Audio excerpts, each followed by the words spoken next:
ক্যানিং পূর্ব আমি জিতেছি, কেড়ে নিয়েছে।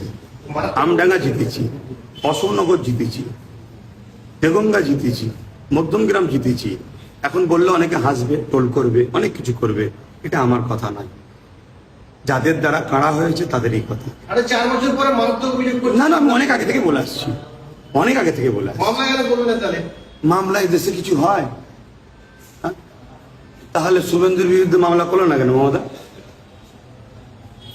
আমরা একটা ছোট দল, আমরা মামলা করে কোথাও পৌঁছাবো?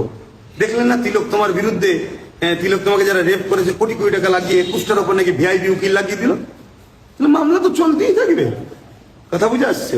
সবচেয়ে বড় কথা হচ্ছে, যদি চুরি না হয়, গণনা কেন্দ্রগুলো যদি মানুষকে স্বাধীনতা দেওয়া হয়, আইএসএফ যে কি রেজাল্ট করবে, যারা আইএসএফ কে সাপোর্ট করে তারাও ভাবতে পারছে না। অনেক আমাদের লোক যতটা প্রকাশ্য দেখছেন, এর ডবল লোক সাইলেন্ট ভোটার আছে, তারা কথা বলতে পারে না, কথা বললে মেরে ফেলবে। গরিব মানুষ।